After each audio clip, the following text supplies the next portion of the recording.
সম্মানিত আমির এবং দায়িত্বশীল বৃন্দ, সম্মানিত সাংবাদিক ভাইরা, আমরা শুরুতে আল্লাহর শুকরিয়া আদায় করে পড়ছি আলহামদুলিল্লাহ। দরুদ এবং তাসলিমাত প্রিয় নবী জনাবে মুহাম্মদ রাসূলুল্লাহ সাল্লাল্লাহু আলাইহি ওয়াসাল্লাম। সাংবাদিক বন্ধুদের উদ্দেশ্যে আমরা যে কথাটি জানাতে চাই, তাদের মাধ্যমে গোটা দেশবাসীর প্রতি আমাদের আহ্বান। প্রিয় জন্মভূমি আমাদের এই বাংলাদেশ। এদেশের শতকরা 90% বেশি মানুষ মুসলমান, ভিন্ন ধর্মের কিছু মানুষ রয়েছে।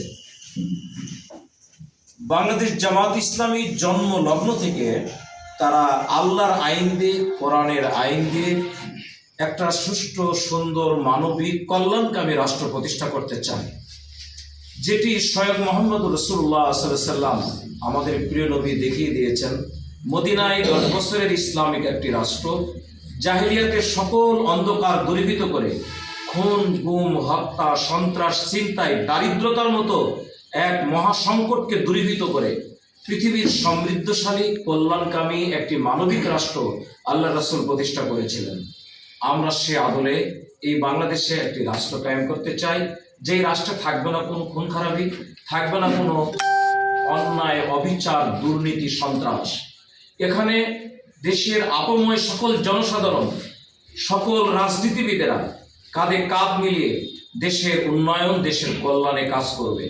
আমিরে জামাত, বাংলাদেশ জামাত ইসলামের আমিরে জামাত কি একটা স্লোগান আমাদেরকে শিখিয়েছেন, চলো একসাথে গড়ি বাংলাদেশ।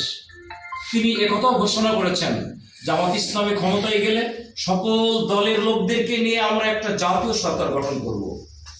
আমাদের এদেশে কোনো সন্ত্রাসী থাকবে না, চাঁদাবাজ থাকবে না, আমাদের কোনো নেতা কর্মীরা দুর্নীতি করবে না।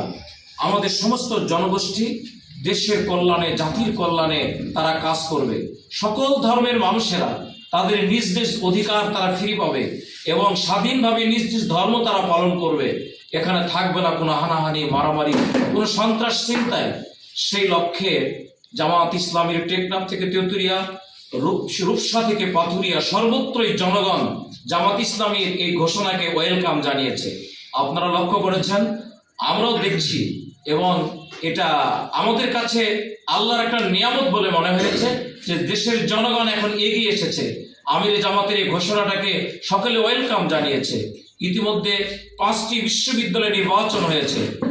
ইউনিভার্সিটির ছেলে মেয়েগুলো সবগুলো কিন্তু শিবির না, তবে তারা বেছে নিয়েছে আমাদের নিরাপত্তার জন্য একটাই আশ্রয়স্থল, তাহলে ইসলামী দলগুলো, যার কারণে শিবিরকে সর্বোচ্চ বিজয় দিয়েছে।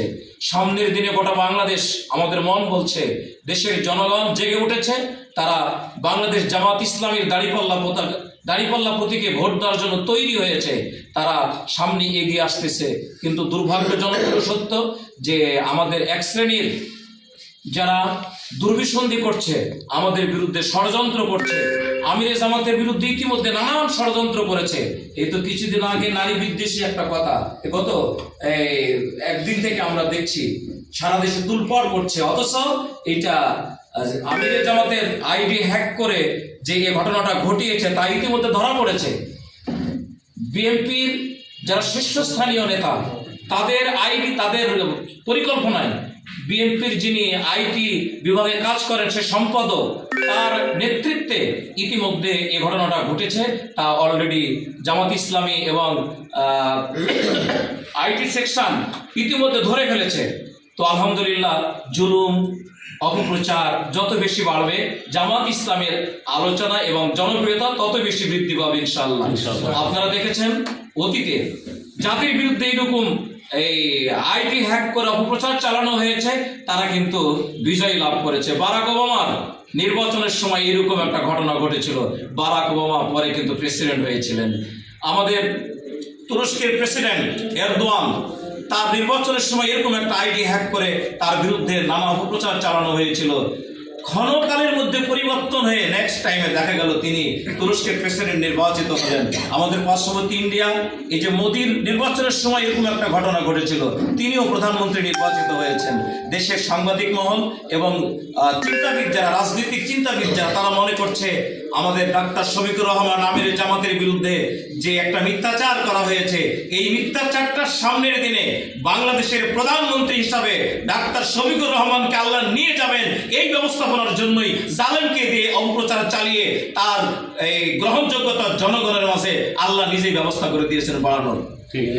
প্রিয় ভাইয়ের আমার, আমরা আপনাদেরকে নিয়ে আর বেশি কথা বলতে চাই না, আপনাদেরকে একটা কথা বলতে চাই, জামাত ইসলামীর সকল নেতা কর্মীরা দেশের জন্য কাজ করে। জামাত ইসলামীর যে ম্যানিফেস্ট তা জনগণের কল্যাণের জন্য আমরা কাজ করি।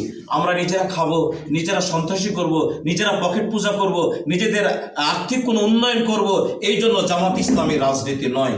আপনারা আমাদের মেসেজটা গোটা দেশের, গোটা জাতির কাছে জানাবেন যে জামাত ইসলামী বাংলাদেশে কল্যাণকামী মানবিক একটা রাষ্ট্র গঠন করতে চায়, যে রাষ্ট্রে সকলের অধিকার স্বীকৃত থাকবে, সকল ধর্মের মানুষ তারা দলমত নির্বিশেষে স্বাধীনভাবে নিজেদের ধর্ম পালন করতে পারবে।